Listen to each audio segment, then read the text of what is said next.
Getting back to the Bolshevik Revolution, one of the ironies of it is that both Lenin and Trotsky were in exile, one in Germany, one in the United States.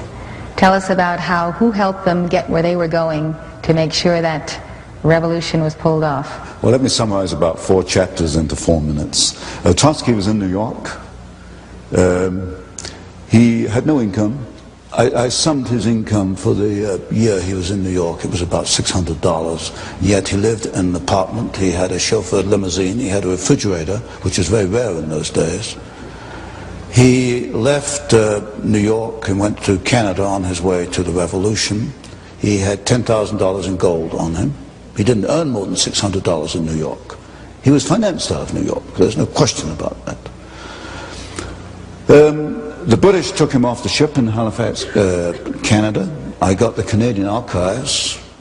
They knew who he was. They knew who Trotsky was. They knew he was going to start a revolution in Russia. Instructions from London came to put Trotsky back on the boat with his party and allow them to go forward.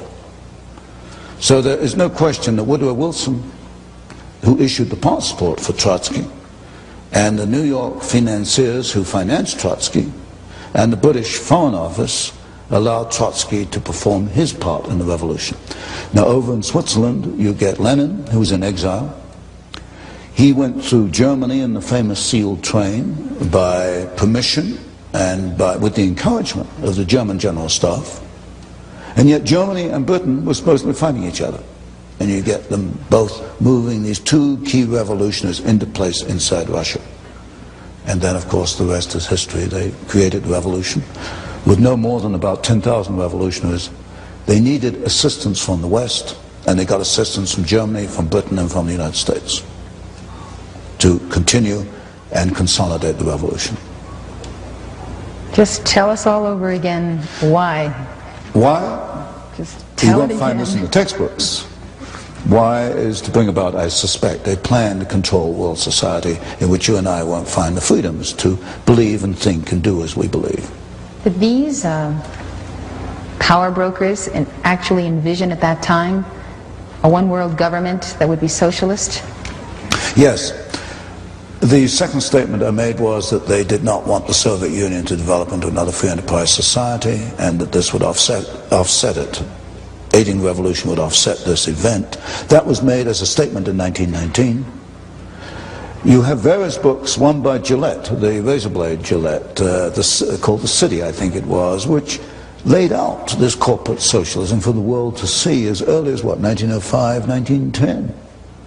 So around the turn of the century, you begin to see actually written statements by these internationalist businessmen of the kind of socialist empire they wanted to bring about. It's there, but these books, of course, are not included in your courses in political science and history at the regular universities. Well, talk about the Red Cross mission. Red Cross mission to Russia, 1918. About 17, bankers, lawyers, businessmen. We said a couple of doctors. There were 2 doctors, I think. There were 2 doctors. What was the mission? The mission was financed by William Boyce Thompson, the Chase Manhattan Bank, Federal Reserve System. The Red Cross didn't want to send a mission. The Red Cross said we don't need a mission to Russia. They already had one in Romania, which was doing a good job. But William Boyce Thompson wanted this mission, and he put the money up. He financed it. And if you look, I printed a list of the people on the mission, and they were mostly bankers and lawyers, Wall Street lawyers, and people in and around the Wall Street establishment. The function or the purpose of this mission was to be in place to assist the Bolshevik Revolution. The Red Cross mission to Russia was a cover vehicle. It enabled these Wall Street elitists, these Wall Street manipulators to be there in place, and then I traced a cable $1 million from the Morgan Company in New York to Petrograd. I forget to which bank, but it came from William Boyce Thompson, and which financed the revolution. And then they put pressure back in the State Department in Washington to actually send arms to the revolution, which went forward in 1918. And then I found in the State Department files an extraordinary telegram in which Trotsky appealed to the State Department to send American Army instructors to train the new Soviet Army. And I think I reprinted that in one of my earlier books. So briefly, the Red Cross mission was a cover vehicle to enable Wall Street to be there in place to guide and manipulate the ongoing Bolshevik revolution. And what was the response of the State Department? Oh yes, they were quite willing to send U.S. Army instructors. Do you know to what I don't know if they extent? went forward. I know the arms, I know the rifles went forward. I didn't trace the response to the telegram, except it was approved within the State Department. And I reprinted the telegram. I never did find a response. That's probably taken out the files. Do you know the figure to which Wall Street supported the Bolsheviks? Well, it was $1 million. Just the William Boyce Thompson figure? That figure. But then you've got the other assistants. For example, the whole Siberian episode. See, in 1918, the Bolsheviks really only controlled Moscow and what was then Petrograd, which is now Leningrad.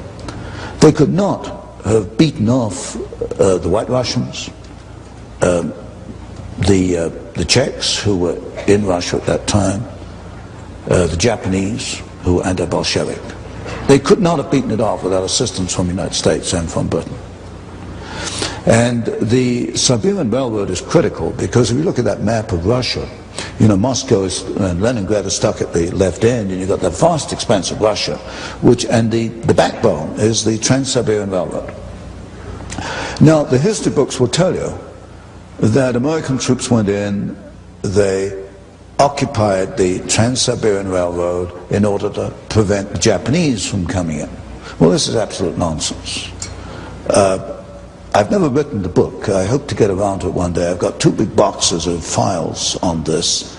The purpose of the American army in Siberia was to hold the Trans-Siberian Railroad until the Bolsheviks were strong enough to take it over. And they did that very effectively. They held off the Japanese. They held them back near Manchuria. They evacuated the Czechs out along the Trans-Siberian Railroad. The French and the British gave up because they said the Americans are helping the Bolsheviks. They evacuated. And in one of these books I reprinted a little clipping from the New York Times of, I think, 1919. Finally the Bolsheviks got to Vladivostok, right at the far end of Siberia, near Japan, in which the local commissar addressed the American army and thanked them for aiding the revolution. And that was in the New York Times, and I reprinted it. Now this is totally contrary to everything you find in the textbooks. The textbooks say we went into Siberia to at least be neutral, and I suppose most people would assume we went in to stop the Bolsheviks. We didn't. We went in to help the Bolsheviks. There's no question about that. There's no question that they could not have consolidated their revolution without the capitalists. Absolutely none. Absolutely not. They had too many enemies. Not only outside enemies, the White Russians. The Ukrainians themselves were not particularly happy. All your ethnic groups in Russia were not particularly happy with the Bolsheviks. They could not have won without Western assistance. There is no question about that. Then they were starving. The factory, they couldn't operate the factories because the Bolsheviks shot all the managers and the technicians. Either that or they left Russia. The factories were closed down. Russia was starving. By 1922, Lenin himself said the end has come. They had no food. They had these closed down plants. The plants were not destroyed in the revolution. That's what the textbooks will tell you, including Kennan, the State Department expert. He says the Russian factories were destroyed in the revolution. They were not destroyed. Why? Because I've seen the photographs after the revolution and right in the Hoover Institution Tower. There are these massive boxes of photographs of Russian industry after the revolution. They could not operate the plants. So what do we do with Averell Harriman and the Chase Bank and National Bank and our old friends on Wall Street? They go in there, and of course the Hoover mission to feed Russia. We go in there and we have these 250, 300 concessions in which American companies went into Russia, and they started up the idle plants. Averell Harriman took the manganese concessions, Arm & Hammer, Occidental Petroleum took the pencil factories and the asbestos plants. And all these top capitalists went in and they got Russia going on behalf of the Bolsheviks, because the Bolsheviks had either shot or kicked out all the people who could run, all the Russians who could run the plants. Another point, the Tsarist industry was at a very high level.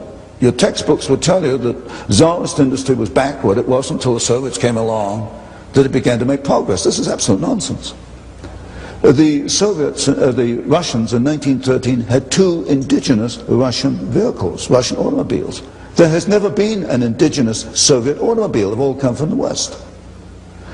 The Tsarist Russians produced an airplane in 1916 with a wingspan longer than the 747.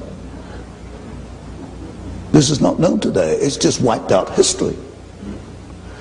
Technologically, the Tsarist Russians were at least on a par with the rest of the world. They only began to decline when the Soviets took over. And then you've got the long history from that point onwards, how we got the first 5-year plan, 1929, 1933.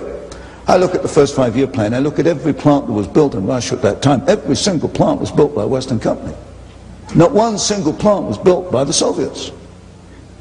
You name any plant, if there are any Russians here from way back, you name any plant in the first 5-year plan, and you know as well as I do who built it. It wasn't the Soviets, it was a Western company. And you run down the list, Caterpillar tractor. There are more Caterpillar tractors in the Soviet Union than there are outside the Soviet Union. Ford Model A, Ford built the Gorky plant. And as soon as the Ford engineers left, they started to turn out military vehicles. You name it, in the first 5-year plan, every single plant was built basically by American companies, but a lot of British, French, and German and Japanese were in there too. Then the second 5-year plan in the 1930s was a duplicate. They tried to copy the first 5-year plan with their own resources. They fell flat on their faces, and they had to come back to the Western companies for assistance to duplicate the plants put in the first 5-year plan.